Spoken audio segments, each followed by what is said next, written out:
Hoje nós vamos falar um pouquinho sobre a segunda parte dos fatores de riscos que envolve a questão do TOD e do transtorno de conduta e também a relação de você, professor.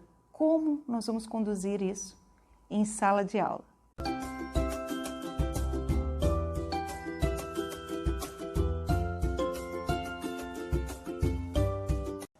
Olá, gente! Que bom que vocês ficaram aqui nesse vídeo. Vocês estão no canal da Mariângela Posa e hoje eu vou trazer a segunda parte do transtorno de oposição desafiador e nós vamos ver alguns pontos que são fundamentais. Aproveitando, se inscreva no canal, deixe seu like, compartilhe e comente no final, certo? Vamos lá para o vídeo. No primeiro vídeo, eu trouxe alguns apontamentos sobre o que significa, qual o significado, o que é o transtorno opositor desafiador, o transtorno de oposição desafiante, também as questões do transtorno de conduta, certo? E agora eu quero trazer e pontuar para vocês as questões relacionadas com os fatores que influenciam, que se apresentam de fatores de risco dentro dessa possibilidade do sujeito que tem o transtorno opositor desafiador, dentro dos riscos que estão direcionados para isso, né? Então, cabe, sim, o psicopedagogo, o especialista, o educador, a família, poder entender quais são esses fatores e como nós podemos auxiliá-lo, ajudá-lo, envolvê-lo cada vez mais nos pontos daquilo que a gente realmente quer trabalhar, desenvolver, referente à aprendizagem, à conduta ou comportamento. Certo? Vamos lá então, olha só, eu trago para vocês 3 fatores que são fundamentais, que são apresentados pelos sujeitos que têm o transtorno, são diagnosticados, certo? E eles têm um parecer diante disso e que nós temos que sim entender. 3 fatores, fatores individuais, os fatores que envolvem o meio externo e o ambiente familiar e os fatores familiares, tá? Dentro de cada um, nós temos alguns pontos que eu gostaria de trazer para vocês e salientar, tá? Dentro dos fatores individuais, nós temos as questões genéticas, as complicações perinatais, temperamento da criança, conforme a criança ela funciona, envolvendo sim, a questão da personalidade, envolvendo a forma com que ela conduz as suas ações, então é o temperamento dela. As questões de déficit de habilidades verbais e referente à questão da linguagem e o déficit dentro das funções cognitivas que envolve a cognição social, certo? Esse é um ponto fundamental. Depois nós temos o segundo, que são os fatores externos e que também estão relacionados a um ambiente familiar. Vem comigo. Seria a rejeição pelos pares. O que quer dizer isso, né? Eu anotei aqui para vocês. Crianças mais agressivas são com frequência rejeitadas por demais crianças. Então, a criança que tem o transtorno opositor desafiador, ela fica distante das demais crianças. Muitas vezes as outras crianças, os seus pares, não querem ficar perto. Por quê? Sempre vai ter uma reação mais impulsiva, algum dado que distancie aquela criança, não aproxime ela com os demais. Então, cabe também a gente poder ficar atento quanto a isso. A influência pelos pares, tá? Aí tem o envolvimento de atrair os pares, então a influência, então tu observa aquele comportamento, aquelas atitudes, aquela impulsividade do sujeito que tem um transtorno opositor e eu me identifico. Eu digo, que interessante isso. Claro que não é dessa forma com que eu estou falando, mas tu começa a observar e algumas coisas e algumas atitudes tu acha interessante, tu acha bonito. Então, tu acaba sendo influenciado por aquele sujeito, mas não é pelo sujeito. É pelo comportamento que ele está apresentando dentro do transtorno. E muitas vezes aquele par, aquela outra pessoa, nem tem transtorno nenhum, mas ela está vendo o comportamento se espelhando de uma certa forma, mas não está se espelhando no sujeito, está se espelhando no comportamento. Isso é um dado interessante, porque senão parece que a pessoa com TOD vai influenciar outras pessoas com mau comportamento ou com ele próprio, e aí tu vai se sentindo inferiorizado. Não é esse ponto. Nós estamos falando sobre um outro contexto, certo? E tem as questões dos fatores familiares, tá? Que sabe-se que tem fatores genéticos fortes ali, né? Que influenciam o aparecimento de transtornos disruptivos, que influencia a questão genética, propriamente dita, e que o ambiente também pode proporcionar uma mudança de comportamento. Aqui tá a chave. O ambiente pode transformar isso. Isso é muito legal, tá? E também, de uma certa forma, a questão de famílias com uma precariedade de relação de envolvimento, de poder estar pontuando alguns pontos que vão trazer outras ligações que podem desencadear outros comportamentos também, tá? Tem a questão da violência doméstica também, então isso pode desencadear uma intensidade dentro do transtorno de oposição desafiador. E tem a questão também que envolve a violência de sujeitos, de crianças, de adolescentes que passam por maus tratos. Isso é bem sério, tá? E tem a questão de uma rigidez também. Então, são vários fatores que a gente pode estar pensando sobre esse contexto, certo? Então, 3 fatores, tá? Que informam que o sujeito está tendo esse comportamento, que a gente tem que ficar atento quanto a esses sintomas e que ele envolvem 3 situações, tá? Fatores individuais, fatores externos, familiar, o ambiente familiar e a relação dos fatores familiares que podem prejudicar e pode alavancar por um sucesso, por um comportamento mais saudável e ver como a gente vai criar estratégias para conseguir desenvolver bem o sujeito, certo?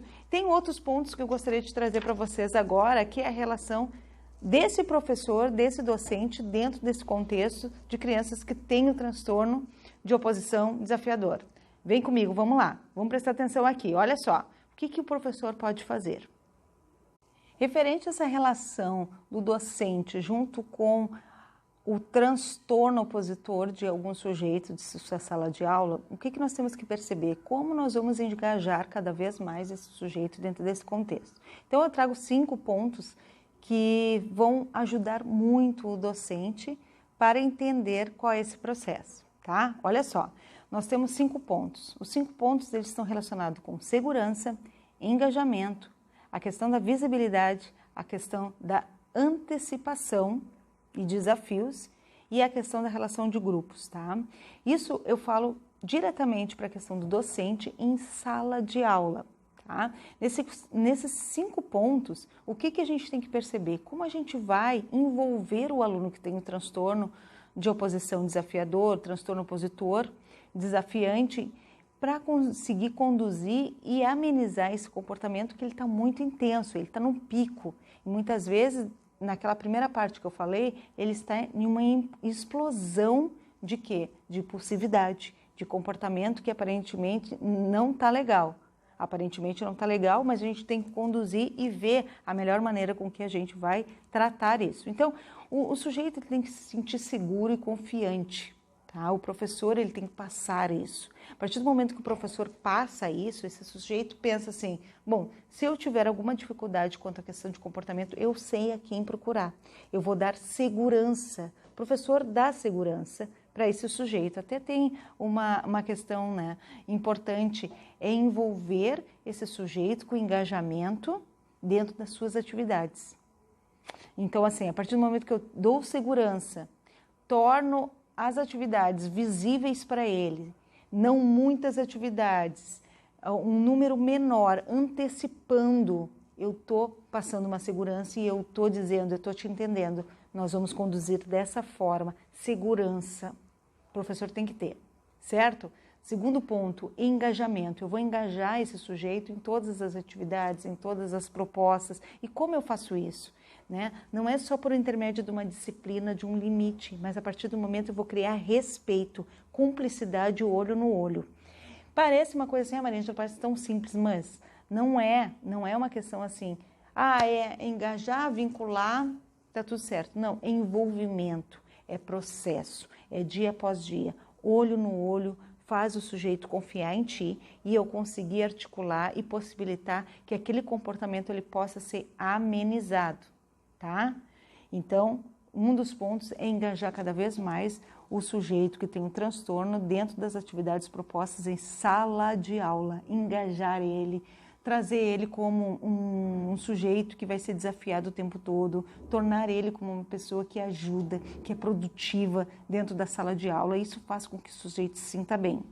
E aí ele diminua esse quadro de desafiar. Vai ter os desafios? Vai.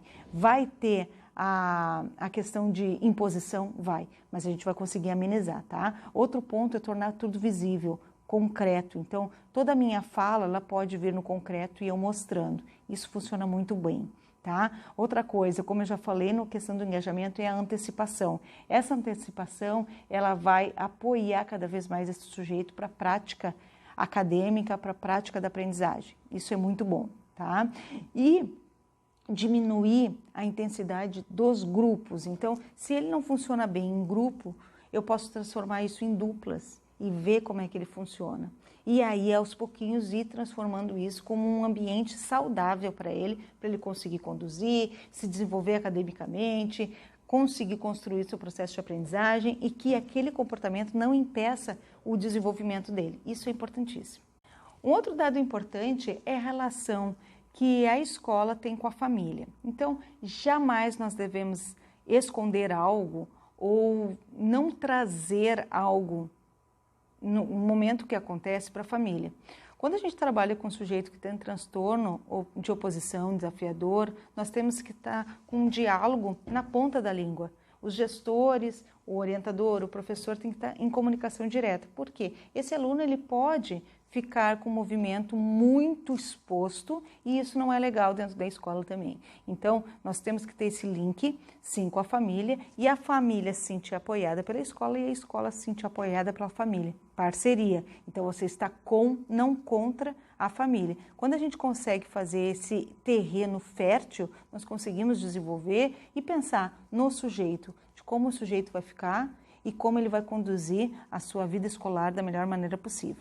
Também eu penso que seria essencial e penso e concretizo que uma conversa com o psiquiatra, com os especialistas, que envolve a relação do medicamento, das terapias, de como vai agir, o psiquiatra, o especialista, ele pode fornecer, sim, movimentos interessantes para a gente conseguir conduzir esse sujeito da melhor maneira possível, em parceria com a família. Isso é essencial e não se pode abrir mão disso. Esses, então, foram o levantamento geral da segunda parte do nosso vídeo sobre as questões dos fatores, os fatores de risco, que vão trazer o transtorno e também a questão de como o professor pode conduzir. Espero que você tenha gostado desse vídeo, se inscreva no canal, deixe o seu like, se tiver alguma dúvida, deixa que eu explico e faço um outro vídeo sobre isso ou faço uma explicação na descrição, certo? Fiquem com Deus, Deus abençoe e tchau, tchau, até o próximo vídeo.